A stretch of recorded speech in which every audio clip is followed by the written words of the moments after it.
ሰራኝ ኪሎዬ ቀንሼ ነበር ከ95 ወደ 77 ደርሼ ነበር። ግን ድካም አለው በጣም። መቀጠል ትችይ ነበር እንደዛ ቀሪ ዘመንሽ? ወይ አራት አልችልም ነበር። ግን ምንድነው ያልኩት እርሜ ልኬ እንደዚህ መኖር እችላለሁኝ ወይ ማት ከምግብ ርቄ እስከመቼ ነው እንደዚህ ሆኖ ምናምን ነበር በፊት ማለት ነው። ማት ጊዜ አንድ አይነት ምግብ ተበልቶ ኖራለሁኝ ይል ነበር። ግን ያንተን ትምህርት ደግሞ አንድ ሳምንት ሆነ ስከታተል ማልበላቸው ምግቦች ራሱ እየጨመርኩ ነው በእኔ ያሉትን ትቼ ማለት ነው። yes ስንት አመትሽ ነው? አመቴ 26 አመቴ ነው። ኪሎ 77 ቁመትሽ ሜትር ከ61 ዋው ከ61 ስንት ኪሎ? 95 ኪሎ ገብተሽ ነበር? 5 ኪሎ ነበርኩ። አንድ 8 ወር ሆነኝ እንደዚህ አይነት ዳይት ከጀመርኩ። ወደ 40 ኪሎ ፋት ነበረሽ እኮ ማለት ነው። አዎ እንደዛ ነው። በጣም ደረጃ አልወጣም። በቃ እንቅልፍ አይወስደኝም። በጣም የምጨናነቀው እና ያዞረኛል ደግሞ ቁጭ ብዬ ስነሳ የሆነ ጭልም ይለኛልና በአጋጣሚ የምሰራባቸው ሰው ያንቺ ልጅ ስኳር ያዝሽ እንደ ምናምን ሲሉ በጣም ደነገጥኩኝ። ስኳር ደግሞ ከውፍረት ይመጣል የሚባልን ነገር እሰማ ነበርና ቶሎ ብዬ ነው ወደ ዳይት የገባሁት። ደንግጬ ማለት ነው። ጎበዝ። ወልደሻል? አገብተሻል? አልወለድኩም። ፔሪድ በትክክል ይመጣ ነበር ወሩን ጠብቆ? በፊት አይመጣም ነበር፣ ግን አሁን 8 ወር ወደዚህ በትክክል ነው የመጣው። በ25 በ24 ምናምን ይመጣል አሁን በትክክል። በፊትስ በስንት ወር ነበር የሚመጣው? ወይ እስከ 2 ወር ይዘጋኛል፣ መልሶ ደግሞ ይመጣና በአንድ ቀን ደውልም ይላል። ታዲያ አልገረመሽም? በ26 አመትሽ ፔሪድ ልክ ወሩን ቁጥሩ በ28 ቀን መምጣት ሲገባው 2 ወር ሁሉ ሲቆይ ምንም አልመሰለሽም ነበር? ጤነኛ እንዳልሆንሽ ትክክል እንዳልነበሩ ነገሮች ግንዛቤው አልነበረሽም? ወላሂ ደንግጬ ራሱ ሆስፒታል ሄጄ ነበር። ሆስፒታል ስሄድ ምን ሰጡኝ? የ5 ቀን የሚወሰድ ከኒን ሰጥተውኝ እሷ ነው ስጄ ለ2 ወር ተስተካክሎ ከዛ ቀረ። ግን ኪሎ ቀንሽ ራሱ አላሉኝም ማለት ነበረባቸው። ግን እኔ ኪሎዬን እንደዛ ያደረገው ግን እሷ እንግዲህ ፓራስታሞል ማለት ነች። ፓራስታሞል ራሳችንን ያመናል፣ ማስታገሻ እንወስዳለን አይደል? ፓራስታሞል በሽታውን አያክመውም፣ ምልክቱን ነው የሚያክመው። ፔሪድ የምታመጣ መድኃኒት ናት ያቺ። ገባሽረን? ፔሪድ ብቻ ብቅ እንድትል ልታደርግ መድኃኒት ሰጡሽ። ያንን ሁሉ ያመጣብሽ ያ 40 ኪሎ ፋት ነው። 40 ኪሎ ፋት ቅድም ያልኩሽ እሺ፣ የፔሪድ እንዲዛባ ያደርጋል። የማርገዝ እድልሽን ይቀንሳል። ፊትሽ ላይ ብጉር እንዲመጣ ያደርጋል። ገብቶሻል? ፀጉር ሁሉ እንዲበቅል ያደርጋል። ልክ እንደ ወንዶች አጉል ቦታ ላይ ፀጉር እንዲበቅልብሽ ያደርጋል። ማያደርገው ነገር የለም። በትክክል። ከፍ ስልም ደግሞ ቅድም እንዳልሽው ለስኳር በሽታ፣ ለግፊት በሽታ ያለ እድሜ ያስረጃል፣ ያስገረጅፋል። እድሜሽን ስንት ይገምታሉ ሰዎች? ወላሂ ከታላቅ ወንድሜ ጋር ሲሄድ ታላቅ ወንድሜ የሁለት ታላቄ ነው። እሱ ትንሽ ነው ትልቅ ነው እና ማለት 30 ምናምን ነው የሚልኝ ወላሂ። yes አየሽ፣ ያ ቅድም ያልኩሽ 30 ኪሎ ፋት የእርጅና መንገድ ነው። ያስረጃል፣ ያስገረጅፋል፣ ለብዙ በሽታ ይዳርጋል። ቀኑን በሙሉ ውሃ ይጠጣሽ ትይና አንዴ ምግብ ትበያለሽ። አንዴ እበላለሁ ማታ ላይ ከመተኛቴ 3 ሰዓት በፊት ምናምን እበላለሁኝ። መልሼ ደግሞ ቀኑን ሙሉ ስትነሳ ውሃ ስጠጣ ነው የምውለው። ይርበኝ ራሱ አልጠጣም። ይርብሻል? ይርበኛል ግን ውሃ እጠጣለሁ። ሲርበኝ ውሃ እጠጣለሁ። በቀን አንድ ጊዜ ምግብ ትበያለሽ፣ 23ቱን ሰዓት ደግሞ ምግብ ታስቢያለሽ። ምን ነበር የምትበይው በዛ ሰዓት? በዛ ሰዓት አንዳንድ ቀን እንቁላል እና ደግሞ ዳቦም ወስዳለሁኝ። በቀን አንድ ጊዜ የሚባለው ነው እንጂ ያወኩት የሚወሰደው ነው ራሱ እያወኩኝ አልነበረም። ዳቦም እበላለሁኝ፣ እንጀራ እንኳን ብዙም አላገኝ። ስለዚህ በቀን አንዴ ስትበይ በፊት የምትበይው ምግብ ነው የምትበይው? አዎ ያንኑ ነው የምትበይው። ስለዚህ አሁን በቀን አንዴ እየበሉ መጾም ያስቀንሳል። እንደሱ ነው እያልሽኝ ያለሽው። ግን ሲያስቀንስ ይጎዳል፣ ረሃብ ያሰቃያል፣ ቆዳ ይጨማደዳል፣ ድካም ይላል አይደለ? እንደሱ ነው ጡንቻ ይማሽሻል። እንደሱ ነው እያልሽኝ ያለሽው። በጣም ነው የሚጎዳው። ትመክሪያለሽ ለሴቶቹ? አሁን በቀን አንዴ ካልበላን እያሰገሩኝ ያሉ ሴቶች አሉ። ኧረ አልመክርም፣ ወላሂ አልመክርም። እኔ በራሴ ላይ በጣም እንትን ብያለሁ። ያንተን ትምህርት ስሰማ በጣም የተናደድኩት ያው መቼም የተፈጠረው ነገር ምንም ማድረግ አልችልም ብዬ ነው እንጂ በጣም ይጎዳል። ማለት አሁን ፀጉሬን እያየሁ ነው እንደሚረግፍ፣ ግን የውስጥ ቀይ እንዴት እንደሆነ እንግዲህ ወላሂ ፈጣሪ ነው የሚያውቀው። ምንም ጥያቄ የለውም። ዋናው ነገር ግን የረፈደ ነገር የለም። ምክንያቱም ገና 26 ዓመትሽ ነው። ምንም አትሆኝም። ከዚህ በኋላ በትክክል ጠግበሽ እየበላሽ አንድ የተጎዳ ሰውነትሽ ይስተካከላል። ልጅ ነሽ ብዬሻለሁ። አሁን እያወራን ያለ ነው ከ60 ዓመት ሴት ጋር አይደለም። የ60 ዓመት ሴት ልክ እንዳንቺ ሞክራ ቢሆን እውነት ለመናገር ለማገገም ከባድ ነው የሚሆነው። አንቺ ግን ሰውነትሽም ልጅ በመሆኑ ጥቂት ሳምንት እንኳን አሁን ሰሞኑን እንኳን ለውጥ አላየሽም? ምግብ አላስተካከልሽም? ሰሞኑን አስተካክያለሁ። እንቁላል 1-4 እንቁላል 5 እንቁላል እበላለሁኝ። አስኳሩን እያወጣሁኝ ከሰላጣ ጋር ጥግብ ብላለሁኝ። ለውጥ የለሽም ታዲያ? አረ ለውጥ አለኝ። ለውጥ አለሽ? ቆንጆ ነው። ጎበዝ። ስለዚህ ጥሩ ነው ያዝሽው አያያዝ። 4 እንቁላል 5 እንቁላል አስኳላ ውጪ። ጠዋት ላይ ከብዙ አትክልት ጋር ጠግበሽ ተመገቢ። ምግብሽ ላይ ዘይት ጥንቃቄ አድርጊ። እሺ። ቁጥር 1 ፋቱን ነው ጥንቃቄ የምታደርጊ። ለምንድነው ፋት ጥንቃቄ የምታደርጊው? ለምንድነው አስኳል የምታወጂው? 40 ኪሎ ፋት የሚጠጋ ፋት ሰውነትሽ ላይ ነበረ። አሁንም ቢሆን ወደ 30 ኪሎ የሚጠጋ ፋት ተሸክመሽ እየዞርሽ ነው። ለዚህ ነው አስኳል የምታወጪው። ለዚህ ነው ለተወሰነ ጊዜ አቮካዶ ማትበይው። እሺ። ቅቤ፣ ጮማ፣ ዘይት ማትበይው በዚህ ምክንያት ነው ማለት ነው። ሁለተኛ ምግብሽንም አሳም ማድረግ ትችያለሽ፣ ቺክን ነገርን ማድረግ ትችያለሽ። ጠግበሽ ብይ። ከተወሰነ ጊዜ በኋላ ደግሞ እነ ባቂላንም እነ ምስርንም እነ አተርንም ተጨማሪ ማድረግ ትችያለሽ። እሺ መርሃባ። የሚገርም ነገር ዶክተር፣ እኔ ባቂላም፣ ድፍን ምስር፣ ተልባ ምናምን ብዙ ነበር የምጠቀመው። ይሄን ነገሮች ተጠቀም ነበር አሁን ማለት ነው። ግን እኔ አላወቅኩትም። ግን ሌላው ሰውነት ቢቀንስም ቦርጭ እየቀነሰ አይደለም እንዳለ ነውና ተልባ አይሆንም ምናምን ነበር። አንደኛ ተልባ አይሆንም። ሁለተኛ ድፍን ምስርና ባቂላም ላይ ዘይት አይጨመርም፣ ቅቤ አይጨመርም። ብዙ ጊዜ እነሱን ስንሰራ ዘይትና ቅቤ እንጨምራለን። ያ ደግሞ ተቃራኒ የሆነ ጥቅም አለው። ይሄን ፕሮግራም የሚሰማ ሰው እንደ ሳይድ ዲሽ ከዋና ምግብ ጎን ባቂላ ስናደርግ፣ ምስር ስናደርግ፣ ቦሎቄ ስናደርግ፣ አተር ስናደርግ አኩሪ አተር እና ማቁላላት እንጂ በተለያየ ቅመም ምግቦችን ማጣፈጥ እንጂ ፋት እነሱ ምግቦች ላይ መጨመር ዋጋ ያስከፍላል። ጎበዝ በርቺ። ስንት ኪሎ ነው መሆን ያለብኝ? ቁመትሽ ስንት ነው? ከ60 ስንት ነሽ? ከ61 ነሽ? ከ61 ከ61 55 ኪሎ አካባቢ ቆንጆ ነው አንቺ። አራባሽ አመሰግናለሁ። በርቺ። ስፖርቱንም እንቅስቃሴውንም በርቺ። እሺ። ሃሎ፣ እንዴት ነህ? ሃሎ ዶክ፣ እንዴት ነህ? ፒስ፣ ሁሉ ሰላም፣ ደህና ነኝ። ሰላም፣ ደርባቸው ነኝ። እንዴት ነህ ዶክተር? ኦኬ፣ እሺ፣ ገባ። ደርባቸው የበፊት ክላይንት ነኝ። የስ ደርባቸው፣ እንዴት ነህ? እየበረታ ነው? በጣም እየበረታው። እንዴት ነህ ዶክተር? እግዚአብሔር ይመስገን፣ ሁሉ ሰላም። ሰላም ነው፣ ሁሉ ጤና። ሁሉ ፒስ። ከየት ነው የገባኸው? ከአዲስ አበባ ነው የገባሁት። አዲስ አበባ እንዴት ነው? ወቅት ተደረገ ዛሬ? ወቅት ተደረገ? ወቅት አሁን ጂም ልገባ ስል ነው አጋጣሚ የገባው። ከቢሮ ልወጣ ስል አጋጣሚ ስትገባ እስቲ ላውራው ብዬ ገባው። ከጂም በፊት ምን በላ? ከጂም በፊት 150 ግራም አሳና ቆስጣ ነው የበላሁት።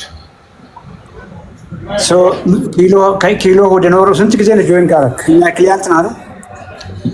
አዎ፣ እስከ 4 ወር ምናምን ሆነኝ። ስለዚህ ምን ያክል ኪሎ ቀነስክ? ኪሎ 14 ኪሎ ቀንሼ ነበር። አሁን ደግሞ ሰሞኑን ምን እንዳመጣብኝ አላቅም። ምግብ እንኳን አልለወጥኩም። ትንሽ አሁን ረዘም ያለ የጾም ጊዜ አልነበረን። አሁን የፍስክ ጊዜ በሱ ጊዜ ተመልሼ አንድ 4 ኪሎ ሆዴ ላይ ብቻ ቁጭ አለ ተመልሶ አሁን ወደ 84 ኪሎ መጥቻለሁ። ግን ስፖርቱን አላቆምኩም። ምግብ ላይ ፋት ጨምረህ እንዳይሆን እኔ አሁን አመጋገቤ ትንሽ ሰሞኑን በአይብ ከተማው ላይ ትንሽ ወተት ምንም ሲወደድ ቤት እያዘጋጀን አሬራውን አጓቱ ይጠቀም ነበር። ምናልባት ያ ይሁን ፋት ነው አሬራ አሬራ ፋት የለውም፣ ቅባት ወጣለት ነው። ቅባት ወጣለት። አዎ አይብ ሲወደድ ጊዜ ወተት ገዝተን አይብ ሰርተን አሬራውን ረጅም ሰዓት ተጠቀመው ነበር። ምናልባት ያ ይሁን እንጂ የተለወጠ አመጋገብ አልነበረኝም። ያስ ወተት እንግዲህ ሁለት ነገር ነው ያለው። ፋት አለው፣ ካርቦሃይድሬት አለው፣ ወተት ስኳር አለው በተፈጥሮ ላክቶስ።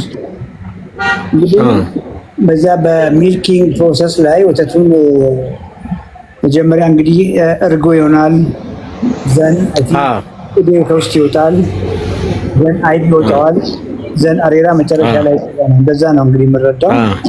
ሳምሃው እኔ ሲጠቀም የነበረው እሱን ነው። ፋት ከወጣለት በኋላ ሜቢ ላክቶስ ከውስጡ ሊቀር ይችላል። አንድ ይሄ ነው ትልቁ ነገር። ግን ከዛም ይልቅ አሁን በጾም ወቅት ላይ ሰዎች ብዙ ጊዜ የሚሳሳቱት ባቄላ ይበላሉ፣ ራስዱት፣ ምስር ይበላሉ፣ ብልጤ ይበላሉ፣ ግን እሱ ላይ ቅባት ይጨምራሉ። ኦኬ ገብተዋል። ሸኮላላ ዘይት ይጨምሩበታል ብዙ ጊዜ። yes ያ ነው። አንተ ምስር መብላትን ያየው እግረ መንገድ ግን ሊገባ ሊሆን ይችላል። ባቄላ ነው በአንተ ቤት እየበላህ ያለው፣ እግረ መንገድህን ግን ሳታስበው ፋስት ሊገባ ይችላል። ይሄ ነው እሱ ነው መሰለኝ። ስኳር ተቀለበሰ። ስኳር ያው እስካሁን 105 ነው። ከዛ በላይ የለም። እስካሁን ከፍ አላለም። መድኃኒት ላይ ነው? አይም የለኝም፣ መድኃኒት የለኝም። ነበረ መጀመሪያ? አይ በፊት ልጀምር ነበረ። ካንተ ጋር ተገናኘውኝና ነግሬ ነበር። ቱርክ ነበር የምኖረውና በግድ አዛ እንድወስድ መድኃኒቱን አስገድደውኝ ነበረ። ከዛ አጋጣሚ ካንተ ጋር ተገናኘውኝ። ይሄን መድኃኒቱን ሳልጀምር ምግቡን ስጀምር ኪሎዬም ቀነሰ፣ ሰውነቴም ጥሩ ሆነ። በቃ በዛው ቀጠልኩኝ። ግን ከ105 አልፎ አያውቅም። አሁን ትላንትና ተለክቼው 100 ነበር። ኤቫንሲ ቼክ እናደርጋለን። አሁን ይሄ የቀኑ አሳስታን የሶስት ወር አብሬጅ ከመጀመሪያ አንፃር የሶስት ወር አብሬጅ ቼክ አድርገህ ታውቃለህ? እሱን አድርጌ አላውቅም። 6ኛ ወሬ ነው አሁን። ጉድ፣ እሱን ቼክ አድርግ። ዛሬ ምን በላህ? ዛሬ 150 ግራም አሳና ቆስጣ፣ ትንሽ 50 ግራም የምትሆን ደግሞ አባጮማ በልቻለሁ። ይሁን ችግር የለውም። ቅቤ የለውም አባጮማው። ከ250 ግራም በላይ አልበላም። ገባኝ። አባጮማ ዘይት፣ ቅቤ የለውም፣ ፋት የለውም አለው። ስልስ አለው። አባጮማው ከስልስ ጋር የተሰራ ቲማቲም፣ ሽንኩርት፣ ስልስ ሆኖ አብሮ የተሰራ ነው። ገባኛ። አንተ አዌርነስ ካልሰጣቸው ቤት ወይም ካልነገርካቸው ስልሱን ሲያዘጋጁት በዘይት እኮ ነው የሚያዘጋጁት። በዘይት ነው የሚዘጋጀው። ያ አንደኛ ፋትን ይጨምራል። ማንኛውም ፋትን ቦርጭን የሚጨምር ነገር ስኳርን ይጨምራል። አትርሳ ቅድም ያልኩህን ድፍን ምስል መብላትን እናንተ ያየኸው፣ አባጮማ መብላትን ያየኸው የተዘጋጀበት መንገድ ነው። ብዙ ጊዜ ነገሮችን ወደ ሮንግ የምንወስደው ፋት ካለው ምግቡ ሲዘጋጅ ቢኮዝ እያወራን ያለነው 25 ዓመት ጎረምሳ ጡንቻ እየገነባ ካለ ሰው ጋር አይደለም። ዶክተር ኤክስትሪምሊ በጣም ሜታቦሊካሊ ታሞ ከፍተኛ ፋት ሰውነቱ ላይ ይዞ ከዛም አልፎ ስኳሩ ከፍ ካለ ሰው ጋር ነው እያወራን ያለነው። እና የትኛውንም የፋት ሶርስህን ገድብ። ምግብ ማብሰያ ዘይትን ጥንቃቄ ያድርግ። እሱ ጋር ነው ብዙ ጊዜ ፋት ምገባው። አሳው ችግር የለውም። አሁን ባለህበት ደረጃ አባጮማው ችግር የለውም። አሳውንም ስታዘጋጅ ዘይት የሚበዛ ከሆነ አባጮማውንም ስታዘጋጅ ዘይት የሚበዛ ከሆነ ሳላድ ያልከው ሰላጣ ላይ ድሬስ ያደርጉት ከፍተኛ ዘይት፣ ከፍተኛ ክሬም፣ ኦኬ ሳላድ ድሬሲንግ ዘይት ያለው እንደዚህ የሚሆን ከሆነ ሳታስበው አሁንም መልሰህ ወደ ኋላ እየሄድክ ነው። 4 ኪሎ ጨመርከው ኤክሰርሳይዝ ስላሰራ አይደለም። 4 ኪሎ ጨመርከው ሮንግ ምግቦችን እየበላ ስለነበር ግልጽ ነው። ስለዚህ እሱም አድርግ። ኤክሰርሳይዝ አሁን በምትለው ደረጃ ጂም እየሰራ ከሆነ ግን ፍራፍሬ ምግብህን ላይ መጀመር ትችላለህ። ፍራፍሬ አስተውን ብዙ ፍራፍሬ ከሀባብ በስተቀር ምንም አልመገብም። ይሄ ማንጎ ምናምን አልመገብም። ይላል ናቸው። አሁን በተለይ ኤክሰርሳይዝ ከመሄድ በፊት ፍራፍሬ እና ሙዝ ነገር መጠቀም፣ ምክንያቱም ይደክማል እኮ ኤክሰርሳይዙን። አሁን ኤክሰርሳይዙ ከፍተኛ ዲማንድ ነው። በተለይ ኢንቴንሲቭ ኤክሰርሳይዝ፣ ካርዲዮ፣ ማሽን ላይ መሮጥ፣ ከባድ ክብደት እያነሳ ከሆነ ብለት አነሳለሁ እኮ ካርቦሃይድሬት መጠንህንም በዛ ልክ መጨመር አለብን ነው እያልኩ ያለሁት። በተለይ ፍራፍሬ መጨመር አለብን። እነዚህ ሙዝ ነክ ነገሮችን ቀድመን መመገብ መቻል አለብን። እሺ ጾመኛ ነህ? ያው ሮብና ዓርብ ነው የምጾመው እንጂ ሌላውን ቀን እንኳን አልጾምም። በቃ ሮብና ዓርብ አሳ የምትበላ ከሆነ ቆንጆ ነው። አሳ በላለሁ፣ በደንብ ነው አሳ በላለሁ። ምስሩን፣ ባቄላውን፣ ቶፉን፣ ፕሮቲን ኮንሰንትሬት በረጅም ጊዜ ምግቤን ታውቀዋለህ። ለሁለት ወር ምናምን ያክል አይተኸዋልና ከዛ የተለወጠ ነገር አላደርግም። ግን ምናልባት እንዳልከው ዘይቷን አሁን የዘይት ነገር እንግዲህ ያው እሱ ላይ ልክ ነች። እሱ ላይ በጣም ጥሩ። በቃ ዶክተር በአካል እመጣለሁና ድጋሚ አጀስት አድርጌ እጀምራለሁ። በአካል የአየር ጉዳይ ሆኖ ችግር የለውም። ቢሮ እመጣለሁ። በቃ ደውልና ለቅድስት አውርቻት ቀጠሮ ይዤ እመጣለሁ። መቅዲ ማለት ይቅርታ። ችግር የለውም። እሺ ቻው። ታንኪዩ። መልካም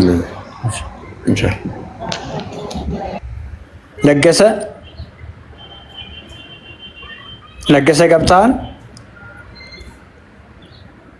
ለገሰ ቻንስን ተጠቀም ዶክተር። እሺ ይሰማል አሁን?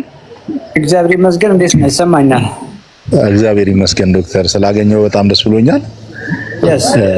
እኔ እንኳን ያው እስካሁን ያው በመሰማው ብቻ ነው እንደዚህ አግኝተህ አልነገርከኝም።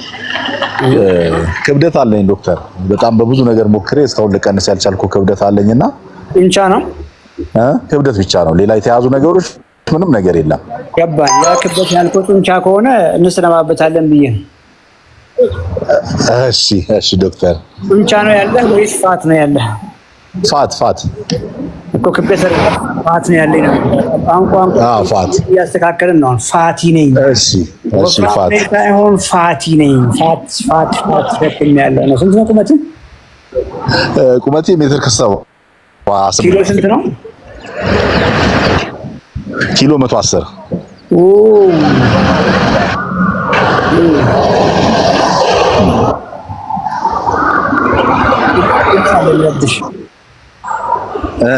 ድምፅ አለ አይደለ? ውጭ ስለሆንኩኝ ነው። አሁንስ ይሰማል? አሁን ይሻላል? ከኋላ የሚረብሽ መኪና ድምፅ አለ። የመኪና ድምፅ አስፋልት ላይ ስለሆንኩኝ። ምን አልከኝ ዶክተር? ወደ ውስጥ መግባት ትችላለህ? እሺ ራቅ እያልኩኝ ነው። አውራኝ ጊዜ ወሰድና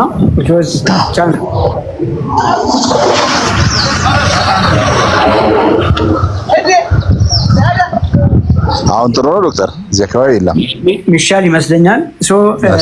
110 ኪሎ ነኝ ያልከኝ? ኪሎ 110። ስንት ዓመት ሆነ እንደዚህ እዚህ ጋር ከደረስክ?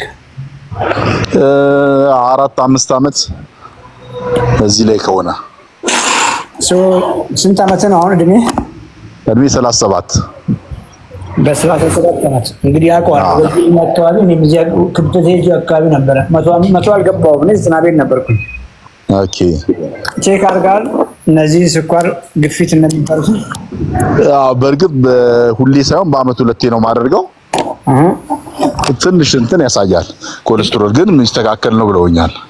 አይስተካከልም አይደለ? ኦኬ ኪሎ ሳይስተካከል እሱ ያስተካከለ። ምክንያቱም ኪሎ የሚስተካከለው ደግሞ መጀመሪያውኑ ያወፈሩን ምግቦች ስትቀይር ነው አይደል? እውነት ነው። ምግቦችን ቀይረ ቢሆን ኖሮ ኪሎ ይቀየራል። ኪሎ ሲቀየር ነው ኮሌስትሮል የሚቀየረውና ኦኬ ጉበት ላይ ፋት የለውም። እንደ ቼክ አላደረጉም አልትራሳውንድ ሁሉ ሙሉ ምርመራ ነው ያደረጉት። እንትኗን ብቻ ነው ኮሌስትሮልን ብቻ ትንሽ ያሳያል ያሉኝ። እንግዲህ ውጤቱን እኔ ወይ ባይል ብዙ ነገር አሳይ ነበር ዙም አድርጌ። ኦኬ አንተስ እንደው ጤነኛ ነኝ ብለህ ታስባለህ? እንደው አንዳንድ እኛን ስራዎችን እየሰማ ከመጣ በኋላ በጣም ነው ያዘንኩት በራሴ በራሴ በጣም ነው ያዘንኩት።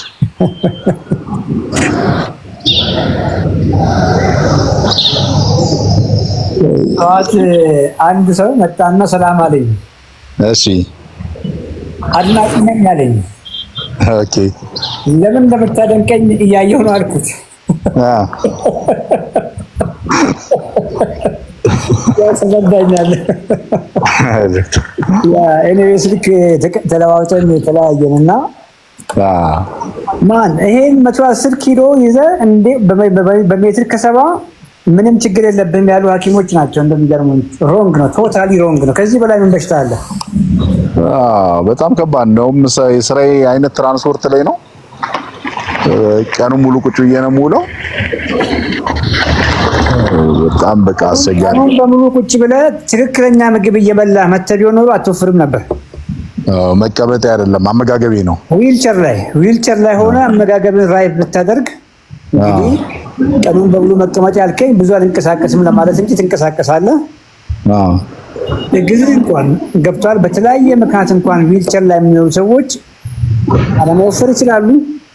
ወፍረውን ከሆነ ምግባቸውን በመቀየር ኖርማል መሆን ይችላሉ። ወደ ኖርማል መምጣት ይችላሉ። እሺ ሮንግ ምግብ ነው ሞር ለዚህ ይዳረገ። ኦኬ አሁን ስትረዳ ምን ይመስላል ለዚህ ሁሉ ይዳረገህ? በጣም አሁን ካንተ በጣም የተረዳሁት ነገርም እኔም ለማረጋገጥ የሞከርኩት እንጀራ ነው ትልቁ ነገር። እንጀራውን እንጂ በእንጀራነቱ ብቻ ሳይሆን ከእንጀራ ጋር የሚበሉ ብዙ አሰስገሰ የምናግበሰብሳቸው ነገሮች የተቀላቀሉ ነገሮች እነሱን ነው እኔ በጣም የተረዳሁት። እንጀራ ሲደመር አብሮ የምንበላቸው ነገሮች ለምሳሌ ጣውጡ ደግሞ የተቀላቀለ ጥብሱ፣ ቅባቱ፣ ዘይቱ ጤናማ ያልሆኑ ነገሮች ዘይቱ እና እነሱ ዳቦ፣ ቅቤው ጮማው እነዚህ ዛሬ ጥሬ ስጋ በጣም ነው የምወደው። ጮማው እና የምትወደው ከእሱ ጮማው በሬው እኮ የስኳር ታማሚ በሬ እኮ ነው። ይሄን ታውቃለህ? እኔ ማለት ሁሌም ስጋ ጤነኛ ነገር ነበር የሚመስለኝ። ስጋ አይደለም። ስጋማ ይኸውልህ ጤነኛ ሳር የበላ በሬ ስጋ ጤነኛ ነው። ጤናማ ራሱን የሚጠብቅ ናቹራል ምግቡን የበላ ኤክሰርሳይዝ የሚያደርግ ደጅ ሙሉ በሬ ስጋ ነው እሱ። እውነት ነው። ከዚያ ውጪ ታስሮ ልክ እንዳንተ ቁጭ ባለበት ሮንግ ምግብ የበላ በሬ የተቀለበ በሬ ዲያቤቲክ ነው። በሬ ነው እንዳንተ ታስሯል። ከኛ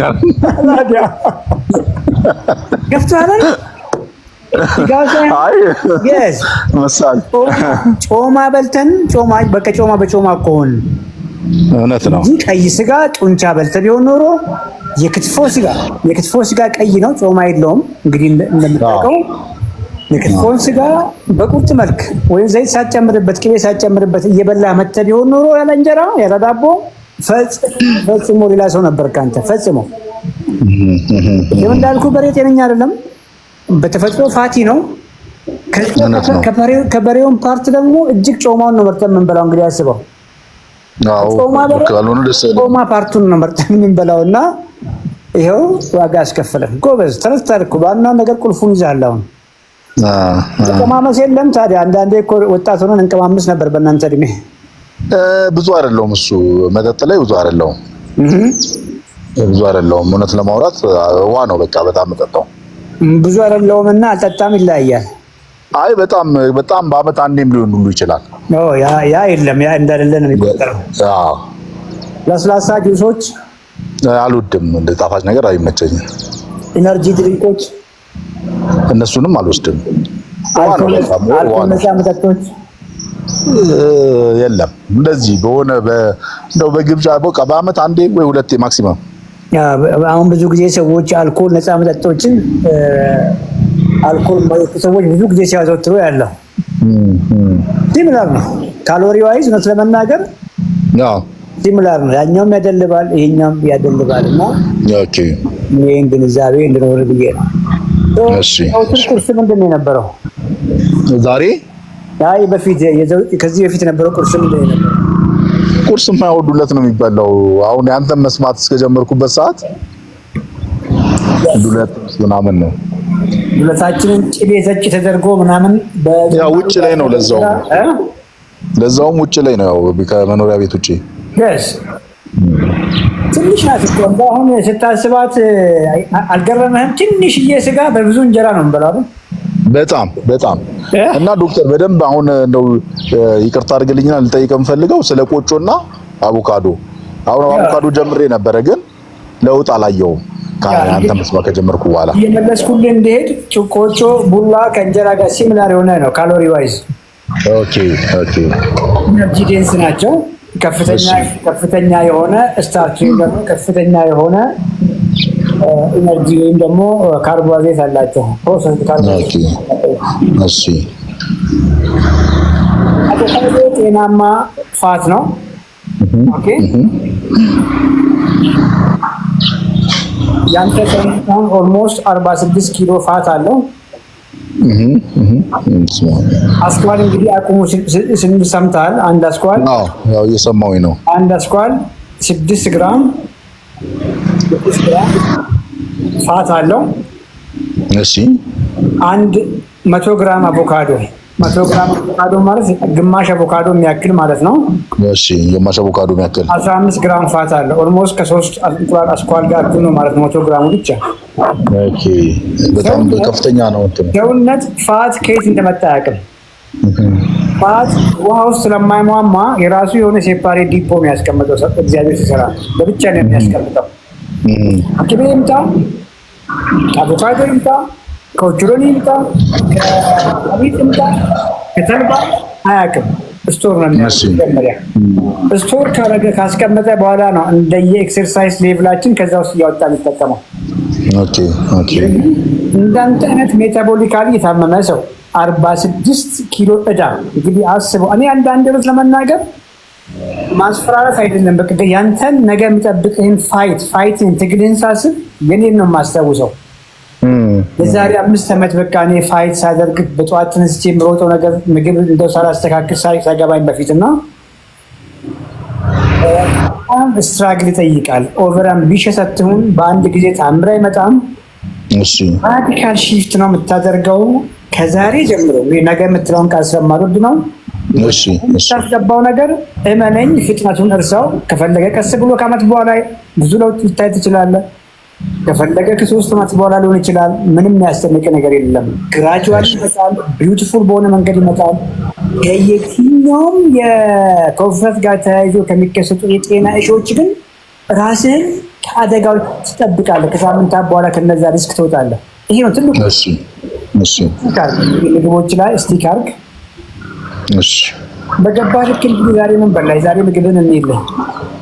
ዛሬ አሁን ነው ትንሽ ሰላጣና የበሰለ ጎመን የበላሁት ምሳ ሰዓት ላይ። አሁን ከጠዋት አልበላሁም። ምግብ ነው ያልኩህ። ምግብ ምን በላህ ነው ያልኩህ? የጎመንና ሰላጣ። ስንት ቀን ሰምተኸኝ ታውቃለህ? እንደው ፕሮግራሜን አልተከታተልክም ማለት ነው? እከታተላለሁ ግን እንግዲህ ያን ኮመንት ብትሰማ ብታይ ይነግረዋል። ዛሬ በላኸው፣ ከነጋ ምንም አልበላህም። ከዛ ምን በላ? ጎመንና ሰላጣ በላ። ጎመንና ሰላጣ በሹካ ብቻ። yes ይሄ ትክክል ቢሆን ኖሮ እኔ በየቀኑ እየመጣሁ ባልጮኩ ነበር። እንደዛ እንዲበሉ የሚመክሩ ሰዎች አሉና እኔ የኔን ፕሮግራም በትክክል አንድ ቀን እንኳን ሰምተህ አንዷን ቪዲዮ ዩቲዩብ ላይ ያለችውን አንድ ቪዲዮ በትክክል ብትሰማ በዚህ ልክ ራስህን ባልጎዳ ነበር። ስንት ቀን ነው እንደዚህ ማድረግ ከጀመርክ? ሳምንት ራሱ አይሞላኝም። በጣም ትንሽ ቀን ነው። ሳምንቱን በሙሉ እንደዚህ ነው እየበላ ያለው ወይስ መሀል ላይ አንዳንድ ነገሮችን እየበላ ነው? አሁን ጾም ባልሆነ ቀን እንቁላል 3 እንቁላል የተቀቀለ በአንደኛው ቀን ደግሞ እንደዚህ አሳ በላውኝ። ምሳ ሰዓት ላይ ቁርስ አልበላው። በአንደኛው ቀን ደግሞ ቺክን በላውኝ።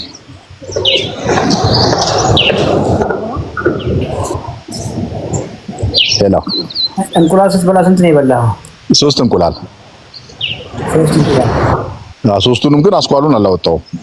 አላሽ አንድ ጊዜ የለም። ዋና መማማር እኮ ለመወቃቀስ ሳይሆን መማማር።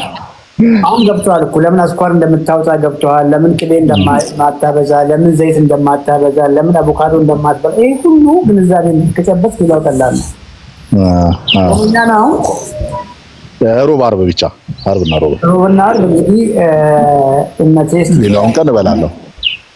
እነቴስ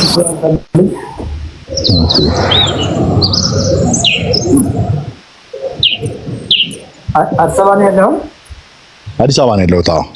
እኮ ሮብና አርብ እነቴስ ሶያን ፈልግ። እሺ ተስፋ ነቶፉን ፈልግ። እሺ እነሱ በአሳ ቦታ፣ በእንቁላል ቦታ፣ በስጋ ቦታ ልክ ይዘኩልህና እሺ ናቸው ደግሞ አትክልቶችን አድርግ። ኦኬ እሺ አትክልቶች ቅድም ያልከውን ጎመኑን፣ ጥቅል ጎመኑን ከጎን አድርገህ እንቁላልም ሲሆን ከውስጥ አስኳል እያወጣ ግሪክ ዮገርት እርጎ፣ አይብ እነዚህን አካፍለህ ለማመጠር ሞክር። እሺ ጊዜ በኋላ እንግዲህ እንደ ለውጥ ላፕኖር ነው። አንደኛ ኤግዛክትሊ ምን ያክል ነው የምትበላው የሚለውን ነገር ካልኩሌት ማድረግ ያስቸግረኛል። ሁለት ደግሞ ከተወሰነ ጊዜ ደግሞ ለውጥ እየታየ ተጨማሪ ምግቦችን መቀነስ ይኖራል ማለት ነው። እሺ ስለዚህ ከሮብና አርብ ውጭ ምን ልጠቀም? የእንስሳት ተዋጽኦችን እሺ ጾም አይላቸውም። ዶሮ ከሆነ ቆዳ የለውም። አሳ ፋት የለውም። አሳ ስጋን እሱ እንቁላል ከሆነ አስኳል አውጣ። ዮገርት እርጎ፣ እነዚህ አይብ፣ ቅቤ ሳትጨምር ዘይት ሳትጨምር ከብዙ አትክልት ጋር። እሺ ዶክተር በቃ ሁለት ይሄን ካደረክ በአጭር ጊዜ ውስጥ ራዲካል ለውጥ ታገኛለህ። እንዳልኩ እዚህ ላይ ኤክሰርሳይዝ ጨምር። ለውጥህን እያየህ ደግሞ ከጊዜ በኋላ ተጨማሪ ምግቦች መጨመር መቀነስ ይመጣል።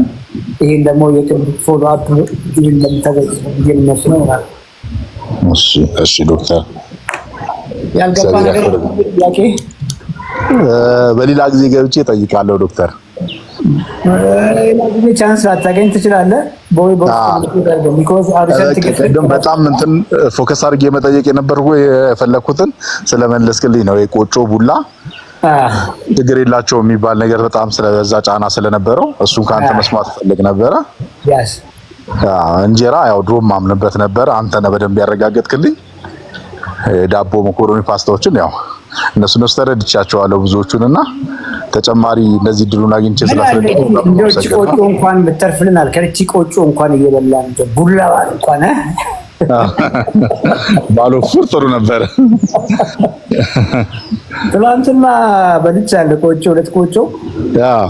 እንግዲህ ያው ሰው ነገር አዝዤ ያላቅም ያዘዝኩኝ እንግዲህ የሱ ነገር ያላቅም ብቻስ ነው ክትፎ ያላቅም አበዛው። አንተ ሰውዬ ሳይሉኝም አይቀሩም። እንዳጋጣሚ ያቁኛል። ያምያቁኝ ቤት ነው። ብዙ ነገር ነው የገለጽክልን። ብዙ የተሸፈነ ነገር ነበረ። በተለይ በእንጀራ ዙሪያ በጣም ሰው ክትፎዋን ምንድን ያደረኩት በአንድ ማንኪያ በምታክል ነው እዛው አሽቶ ያመጣልኝ። እሷን ጭምቅ እያደረግ በማንኪያ ብዙ ነው የወጣው። ይገርማል። ቅባቱን አስወገድከው? አስወገድኩ። እንግዲህ ከፋት መጣው እዳ በቆጮ ቀየርኳትና በቆጮ በለዋት። ባዶ ያለ አበባ በማንኪያ ይስረችኝ መጣ። አይብ ነበረችኝ። ክትፎ እንዳልኩ ስጋ ናት። ቆጮ ተጠቀምኩኝ። ቢኮዝ ፋቱን ቀንሻለሁ። ሁለቱም ኢነርጂ ናቸው። ባይዘ ፋቱም ኢነርጂ ነው፣ ቆጮም ይሄኛው ኢነርጂ ካርቦሃይድሬት ኢነርጂ ነው። ሰውነት ሁለቱም ስቶር ያደርጋቸዋል። ገብቶሃል? በሚገባ አንተ አሁን ያለህበት ስቴጅ ሁለቱንም ሎ አድርግ ነው እያልኩ ያለው። ሁለቱንም ሎ አድርገህ አትጎዳም። ለምን ደግሞ አትጎዳው? 46 ኪሎ ዘይት ይዛል ማለት ነው። ነዳጅ ይዛል ማለት ነው። ለብዙ ጊዜ ገና ብለህ የምትበላው ዘይት ይዛል። አሁን ዲፕሊስ ስላደረግ ረሃብም ያሰቃየኛል። በፊት አይረፈኝም ነበረው። ከጨረስኩ በኋላ ጨምሬያለሁ። ድንች እበላለሁ። ያውቃሉ ክሊያንቶቼ፣ በተለይ ፎሎ ማድረጋቸው ያውቃሉ። ድንች እበላለሁ፣ ስኳር ድንች እበላለሁ፣ ብራውን ራይስ እበላለሁ። ኪኒያ ዛሬ ለጥፌያለሁ። ቲክቶክ ዛሬ ለጥፍኩት ላይ ኪኒያ እበላለሁ፣ ድፍት እበላለሁ፣ ባቂላ እበላለሁ። ምንም አበላለሁ። ትልቅ ነገር እንትን ያለው እኔ አሁን እንደዚህ አግኝቼ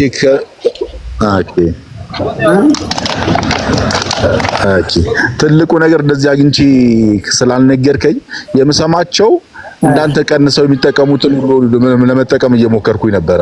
አሁን ባቄላ፣ አድንጓሬ በቃ ሁሉንም ለማዘጋጀት እየሞከርኩኝ ነበረ፣ ግን ትክክል አልነበረ። ኦኬ እንግዲህ አልኩ። አሁን በጣም እኮ ላይቭ ላይ አንዳንድ የሚቸገረው ምን እንደው ታውቃለህ? በአንድ ጊዜ ቀሪ ዘመንህን የምታደርገው ነገር ልነግርህ አልችልም። እውነት ነው። ለምሳሌ ሰዎችን አሳ ከጎመን ጋር፣ ቀይ ስጋ ከአትክልት ጋር ብዬ እነግራቸው እድሜ ልካቸውን እንደዛ የሚበሉ የሚመስላቸው እነዛ ሰዎች ጆይን ሲያደርጉ ግን ያውቃሉ። ክሊያንቶች ላይቭ ላይ ካሉ ሻምፒዮን ሰባላት ይነግሩሃል። በየጊዜው ለውጣቸውን እያየን ሞዲፋይ እናደርጋለን። የሚገርም ነገር በሌላ ባቄላ የሚጀምሩበት ጊዜ ይደርሳል። ድንች የሚጀምሩበት ጊዜ ይመጣል። ፍራፍሬ የሚጀምሩ ያንን ፎሎ ሳደርግ ክሊያንቴ ስትሆን ይሄንን መወሰድ የምችለው ነው። ጀነራል ነገር ነው ማውራት የምችለው። እዚህ ላይ ስፔሲፊክ ለዚህ ቀን እናድርግ፣ ከዚህ ቀን በኋላ እንደዛ አድርግ፣ ያ እጅግ አስቸጋሪ ነው። ኢንጀነራል ዝም ብለህ ከፊት ለፊት አትጥፋ። ላይቭ ሲገባም ስማ፣ ቪዲዮዎች ዩቲዩብ ላይ ስማ። ከሳምንት በኋላ ቤዚክ ቁልፉን ነገር በደንብ ታገኛለህ ብዬ አስባለሁ። እሺ ዶክተር በርታ። በጣም አመሰግናለሁ። መልካም ምሽት። የስ ቴንኪው። በጣም ነው የማመሰግነው ዶክተር።